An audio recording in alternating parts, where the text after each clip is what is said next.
Today we are going to attend a new chapter of biology. खाद्य उत्पादन में वृद्धि एवं कार्य नीतियां। तो अगर हम बात करें ओवरऑल इसका इंट्रोडक्शन अगर हम मांगे तो भारत देश की सबसे बड़ी समस्या की अगर हम बात करें तो वो है ओवर पॉपुलेशन। क्लियर बात? जनसंख्या वृद्धि भारत की सबसे बड़ी समस्या है। अब जनसंख्या वृद्धि भारत की सबसे बड़ी समस्या बनी हुई है, तो जो प्रोडक्शन है वो उस जनसंख्या के लिए कम पड़ रहा है।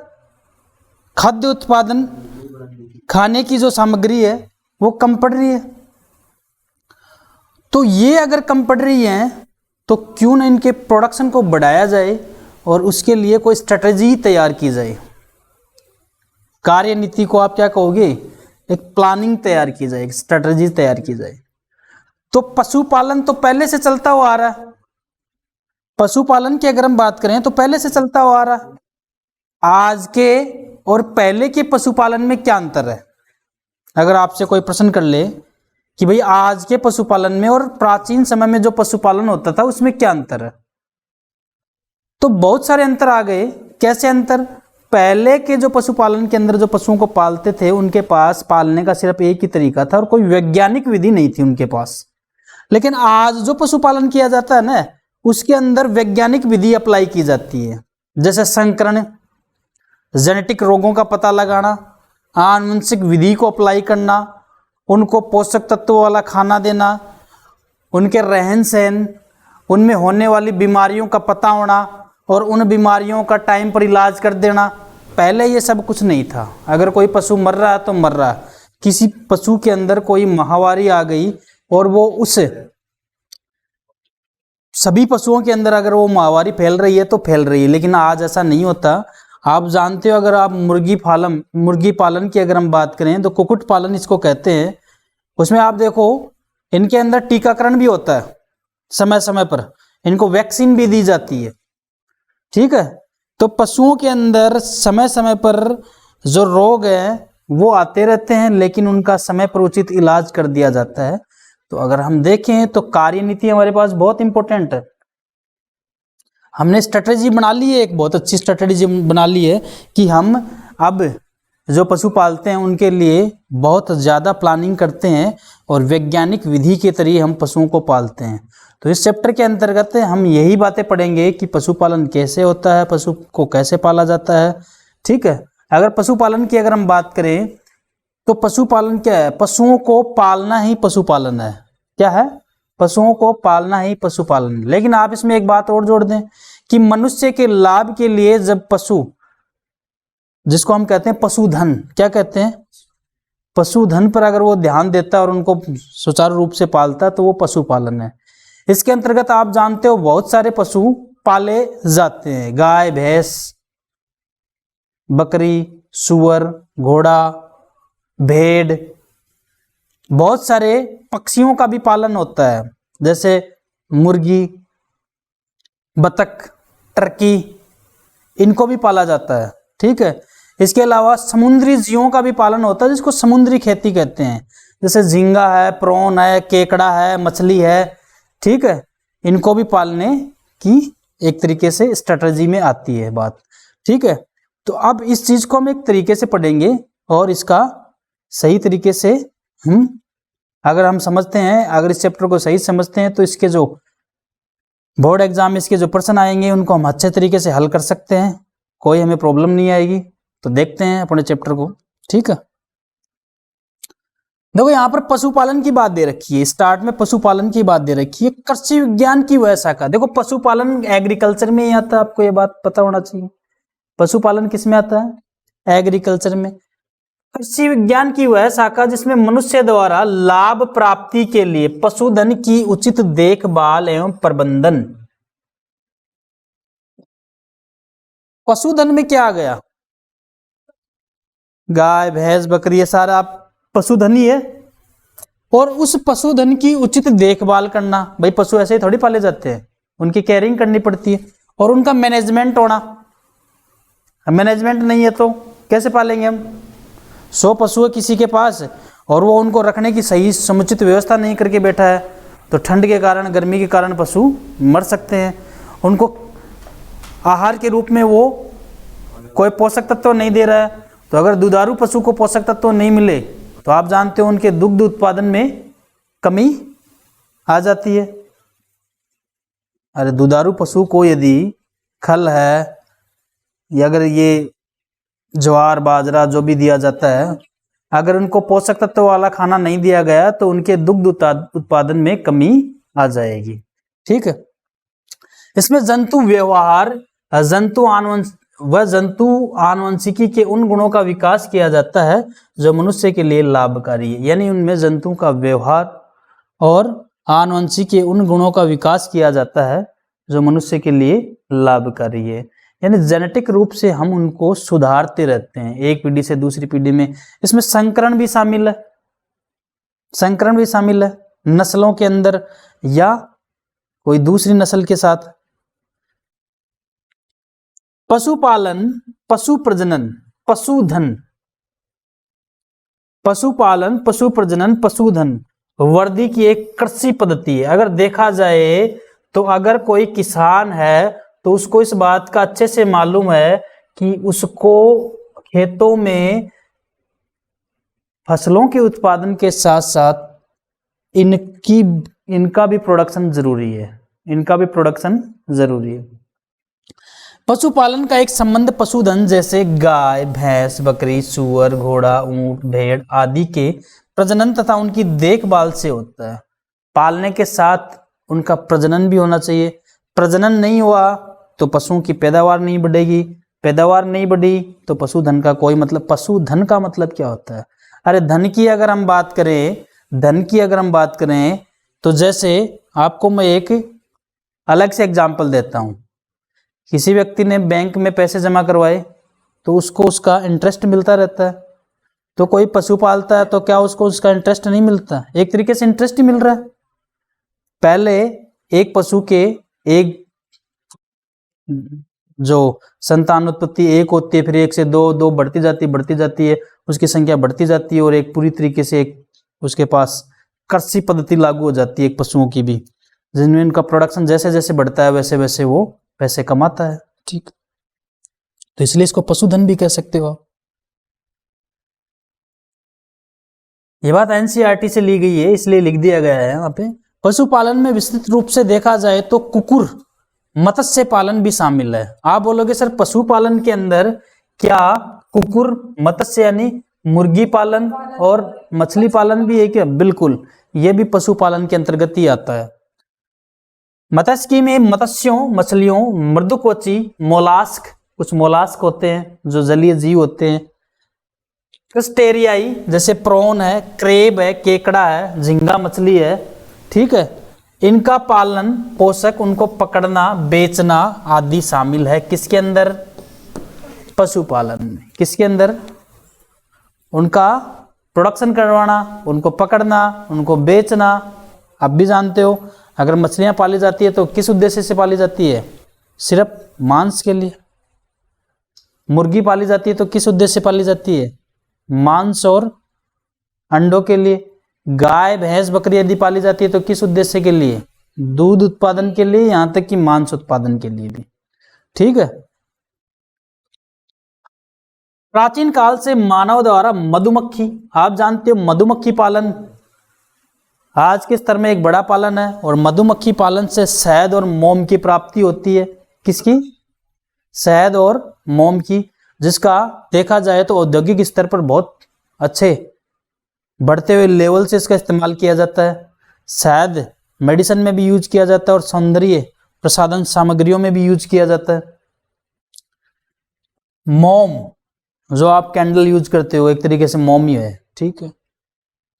रेशम कीट से रेशम प्राप्त किया जाता है। झींगा है, केकड़ा है, मछलियां, पक्षी, सुअर, भेड़, ऊंट आदि का प्रयोग उनके उत्पादों जैसे दूध, अंडे, मांस, ऊन। अगर भेड़ की बात करें तो भेड़ मांस के लिए, ऊन के लिए पाली जाती हैं। दूध के लिए कम पाली जाती हैं, दूध का कोई प्रोडक्शन नहीं होता इनका। किस किस के लिए पाली जाती है? मांस और ऊन के लिए। रेशम, शहद आदि प्राप्त करने के लिए किया जा रहा है। अच्छा, अगर देखा जाए तो एक गणना के अनुसार विश्व की 70% से अधिक पशुधन भारत और चीन में है। ऑब्वियसली होगा, क्योंकि भारत और चीन की जनसंख्या विश्व में सबसे ज्यादा है, तो इनमें पशुधन भी बहुत ज्यादा है। लेकिन पूरे विश्व में जो प्रोडक्शन होता है उसमें भारत कितना परसेंट हिस्सा देता है? कितना देता है? 25%, यानी 75% हिस्सा तो खुद भारतवासियों के ही काम में आ जाता है, खुद के खाने के काम में ही आ जाता है। सिर्फ बाहर यदि बेचता है, ये निर्यात करता है, तो कितना कर सकता है? सिर्फ 25%। बाकी सारा क्यों? क्योंकि हमारी जनसंख्या ज्यादा है, ज्यादा है तो प्रोडक्शन हमारे लिए काम में आ जाता है। नहीं, चीन की ज्यादा है। अगर यहाँ पे देखिए, यहाँ पर देखो, ये बात आपको जाननी है और ये प्रश्न भी आ सकता है। भारत विश्व का सबसे बड़ा दुग्ध उत्पादक देश है, सबसे ज्यादा मिल्क प्रोडक्शन भारत के अंदर ही होता है, लेकिन निर्यात कम करता। भारत में खपत ज्यादा है और दूध पीने वाले कम है भारत में, लेकिन चाय पीने वाले ज्यादा है। ऑब्वियसली यहाँ पर चाय पीने वाले ज्यादा हैं, तो हाँ हाँ। और चाय अगर देखा जाए तो भारत चाय प्रोडक्शन में सबसे आगे है, चाय पत्ती उत्पादन में। लेकिन ये विश्व में कोई अपना कोई 10-20% हिस्सा देता है, बाकी का खुद ही यूज कर लेता है।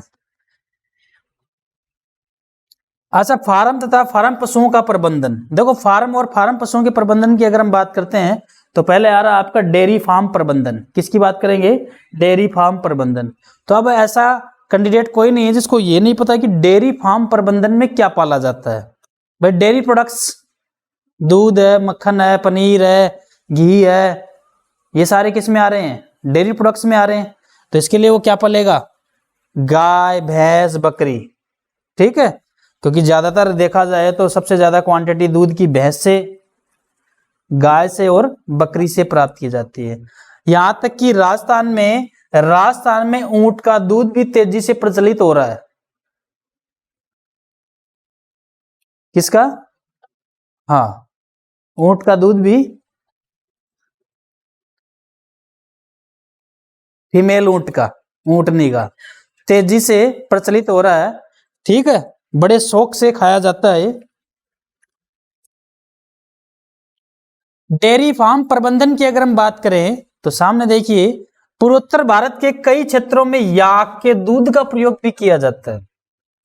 जो पूर्वोत्तर भारत के जो क्षेत्र है उनमें याक का दूध भी प्रसिद्ध है। जो ठंडे इलाके हैं ना, याक का दूध पीते हैं। ठीक है, सब में से गाय और भैंस सर्वाधिक महत्वपूर्ण। आप भी जानते हो दुग्ध उत्पादन में सबसे ज्यादा नाम किसका लिया जाता है? गाय और भैंस का। और गाय और भैंस में भी ज्यादा किसका? भैंस का। गोवंश की अगर हम बात करें तो गोवंश के नाम को हमने क्या लिख रखा है? साइंटिफिक नाम है इसका बोस इंडिक्स। वंश के जंतु जैसे गाय, बछड़ा, बैल को शामिल किया गया। यानी अगर देखा जाए तो दुग्ध उत्पादन गाय से, बछड़ा, बैल है वो बाहर ढोने के काम या फिर और कोई काम में आ जाते हैं। भैंस की अगर बात की जाए तो बोस ब्यूबेलिस वंश से ये दूध प्राप्त करने वाला एक व अन्य महत्वपूर्ण जंतु है। गाय भैंस पालन डेयरी उद्योग का सर्वाधिक महत्वपूर्ण भाग है। ये बात पहले ही आ गई है। भाई, डेयरी प्रोडक्शन की अगर बात की जाए तो सबसे पहले नाम किसका लिया जाएगा? गाय और भैंस का। बकरी का भी दूध प्रोडक्शन में नहीं आता इतना, सबसे ज्यादा किसका आता है? भैंस का। रीजन क्या है? क्योंकि इसके अंदर फैट ज्यादा होता है, प्रोटीन का लेवल भी ज्यादा रहता है। ये थैली वाला जो उत्पाद होता है ये सारा गाय और भैंस का ही रहता है। इनको प्रोडक्शन के हिसाब से अलग अलग तरीके से बेचा जाता है। ठीक है, कृषकों में गाय भैंस पालने से दूध के साथ साथ बैल व भैंसों के रूप में भारवाही जंतु भी प्राप्त होते हैं। भाई, ये भी बात को पता है। अगर किसी किसान के पास गाय है, उनको पाल रहा है वो, तो उनके लिए अगर उसको भार ढोने की आवश्यकता पड़ रही है तो वो बैल को भी पाल लेगा। ठीक है, क्लियर। अच्छी नस्ल की अगर हम बात करें तो डेयरी में दूध प्राप्ति प्राथमिक रूप से दूध देने वाले जंतु की अच्छी नस्ल की गुणवत्ता पर निर्भर करता है। भाई, डेयरी प्रोडक्शन की अगर हम बात करें तो डेयरी प्रोडक्शन में ये नहीं चाहिए क्या कि जो भैंस है वो भारी भरकम होनी चाहिए उसका कलर एकदम शाइनिंग वाला होना चाहिए, उसकी पूंछ लंबी होनी चाहिए, ठीक है। ऐसा प्रोडक्ट सबसे मेन चीज़ क्या देखी जाती है, वो दूध का प्रोडक्शन कितना करती है। चाहे वो दुबली पतली भी रहेगी तो भी चलेगी, लेकिन दूध का प्रोडक्शन उससे ज़्यादा आना चाहिए। तो डेयरी प्रोडक्शन में सबसे ज़्यादा किस चीज़ को प्राथमिकता दी जाती है, प्रायोरिटी किसको दी जाती है, दूध को दी जाती है। किसको? नस्ल की अगर हम आगे बात करें तो नस्ल क्या होती है, नस्ल की अगर हम बात करें तो कद, काठी, रूप, रंग व अन्य अनेक लक्षणों में समान जंतुओं का समूह जिसमें जंतु एक ही वंशावली से संबंधित है, नस्ल कहलाता है। जैसे भैंस की नस्ल, गाय की नस्ल, जातियां अलग अलग, नस्ल भी अलग अलग हो सकती है, एक ही जाति की अलग अलग नस्लें हो सकती हैं, ये ध्यान रखना आप। जैसे यहाँ की जो नस्ल है वो यहाँ की नस्ल है, लेकिन आप यहाँ पे मेवाड़ में जाके बात करोगे तो बकरियों की नस्ल दूसरी आ गई। गुजरात में जाके बात करोगे तो बकरी है, जाति कौन सी है, बकरी, जाति कौन सी है, लेकिन नस्ल अलग। तो नस्ल के लिए आप क्या बताओगे, एक ही कद काठी, सेम कद काठी, हाइट सेम है, रंग भी अगर उनका सेम आ रहा है, कद काठी सेम है, ठीक है, और रंग रूप उनका सेम है, और बहुत सारे आकार की लक्षण, जैसे उसके कान बराबर है, कान की हाइट देख रहे हैं, पैरों की हाइट देख रहे हैं, सींग की शेप देख रहे हैं, सब यदि सेम आ रही है तो आप उसको क्या बोलोगे, एक नस्ल। लेकिन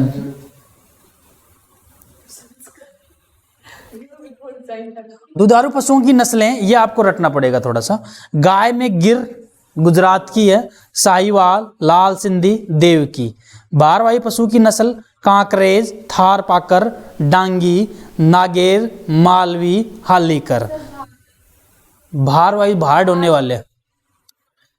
भैंस की नस्लें बात करें तो मुर्रा, जाफराबादी, सूरती, नागपुरी, मैसाना, बदावरी, यह आपको रटना पड़ेगा, ठीक है। और गाय की यदि विदेशी नस्लों की बात करें तो देखो, गिर तो देसी नस्ल है, गिर गाय, लेकिन आप Jersey, brown Swiss, Holstein, Friesian, ये विदेशी नस्लें हैं। और अगर हम देखें तो हमारे जो इलाके में ज़्यादा रहती है वो जर्सी गाय ज़्यादा रखते हैं, हॉलस्टीन भी। पशुओं का चारा, अब पशुओं का जो चारा है वो वैज्ञानिक ढंग से दिया जाना चाहिए इनको, ये बात मैं पहले भी कर चुका था। कैसा वैज्ञानिक ढंग, उसमें सारे पोषक तत्व रहे, प्रोटीन रहे, कार्बोहाइड्रेट रहे, सब कुछ रहे, वो उनको मिलता रहे, तो दूध के जरिए आपको वो चीज़ें प्रोडक्शन के रूप में मिलती रहेंगी। पशुओं का भोजन प्रदान करने के का ढंग वैज्ञानिक होना चाहिए भाई। कैसा होना चाहिए, इसमें विशेषकर चारे की गुणवत्ता तथा मात्रा पर बल दिया जाता है। अगर आप बहुत सारा खाना खिला रहे हो लेकिन उसका पेट तो भर गया है लेकिन उसको पोषक तत्व नहीं मिले, तो ऑब्वियसली आप चाहे कम खिला दो लेकिन सारे पोषक तत्व डाल के खिला रहे हो आप, तो वो स्वस्थ रहेगा पशु। पादप रेशे, इसमें जैसे रेशे वाली कौन सी है, जैसे घास है, भूसा है, सनई है, ढेंचा है, वर्सीम है। सांद्रित पोषक तत्व है, इनमें अनाज जैसे मक्का, गेहूं, जौ, ज्वार, चना, बिनोले, जिनको आप क्या कहते हो, काकड़े, चने, गेहूं का भूसा आदि। फार्म का उचित रख रखाव व सफाई कैसे करेंगे भाई, अगर इसकी बात करें तो क्या करें भाई, अगर कोई आदमी फार्म बना रहा है, उसका प्रोडक्शन करना चाहता है, तो उसको एक बहुत ही वाइड एरिया चाहिए, हवादार एरिया चाहिए, ठीक है। और फार्म के अंदर सूर्य की धूप भी आनी चाहिए, फार्म की रोज सफाई होनी चाहिए, रोज उसमें विजिट होना चाहिए, और भैंसों के द्वारा किया जाने वाला मलमूत्र त्यागा जाता है उसका समय समय पर उसकी सफाई हो जानी चाहिए, और नीचे बालू मिट्टी होनी चाहिए, पक्का नहीं होना चाहिए, नहीं तो उनकी दिक्कत रहती है, ठीक है। पशुओं का रहने का स्थान उन्हें प्रतिकूल मौसम में एवं परपक्षियों से सुरक्षा देने में सक्षम होना चाहिए। प्रतिकूल परिस्थितियों में मतलब आपने ऐसा सुरक्षा स्थान बना दिया जो गर्मी में तो ठीक है लेकिन सर्दी में दिक्कत कर रहा है, तो ऐसा बनाए कि प्रतिकूल परिस्थितियां कैसी भी आए, चाहे सर्दी, गर्मी, चाहे वर्षा, उसको कोई दिक्कत नहीं हो, परपक्षियों से सुरक्षा करें। आपने गर्मी के चक्कर से पूरे खिड़कियों को खोल के रख दिया, पता चला कोई टाइगर या शेर आ गया, ले गए, ठीक है।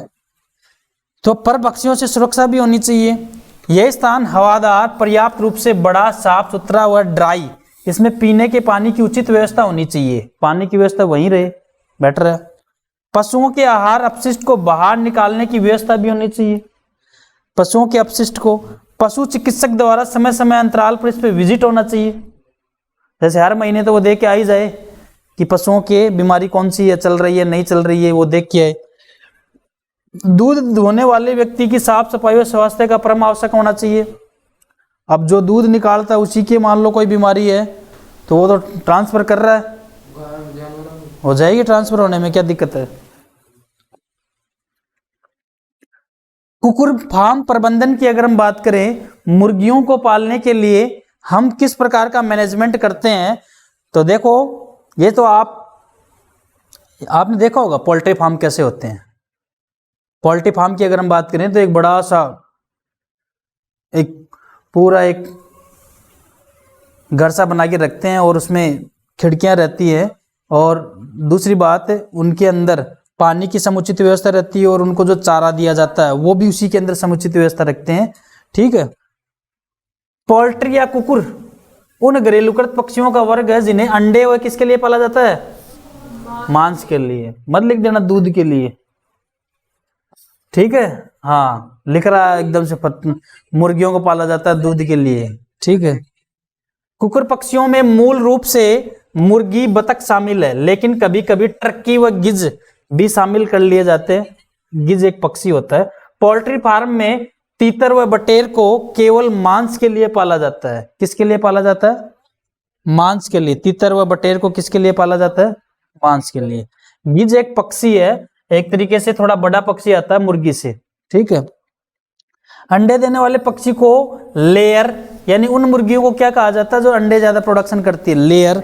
और एक मुर्गी तो अंडे के लिए पाली जाती है, और कुछ मुर्गियां सिर्फ मांस के लिए ही पाली जाती हैं। वो मसल से ज्यादा रहेगी, उसमें वेट ज्यादा रखेगी वो।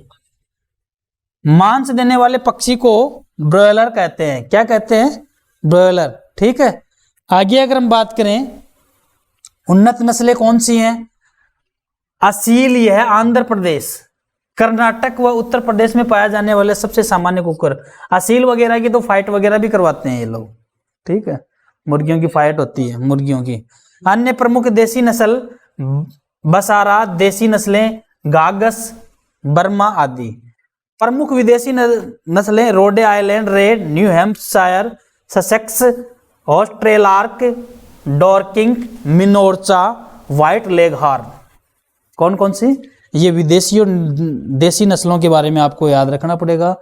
आहार पोल्ट्री फार्म के अंदर अगर देखा जाए तो उनको जो है चने हैं, इनका एक तरीके से क्या दलिया बना के दिया जाता है। उसके साथ साथ ऐसा पोषक तत्व रहे जिसमें प्रोटीन भी रहे, विटामिन ए और के युक्त भोजन दिया जाना चाहिए, जबकि लेयर को कैल्शियम युक्त भोजन दिया जाता है। इसके अलावा दाने, खल, बॉन मिल और मीट मिल भी दिया जाता है। अब मीट मिल का मतलब ये नहीं होता उसको मीट डाला जाता है। मीट मिल एक होता है जो स्पेशली इन चीज़ों से बना होता है, जिसमें थोड़ी बहुत इनकी क्वांटिटी रहती है।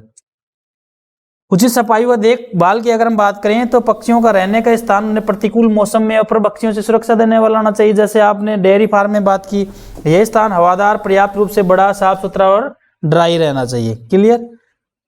ठीक है। और पानी की समुचित व्यवस्था होनी चाहिए। तो हमने पशुपालन और कार्यनीति पर इतनी बात कर ली है, बाकी की क्लास में हम नेक्स्ट टॉपिक की बात करेंगे। आज के लिए इतना ही। Thank you.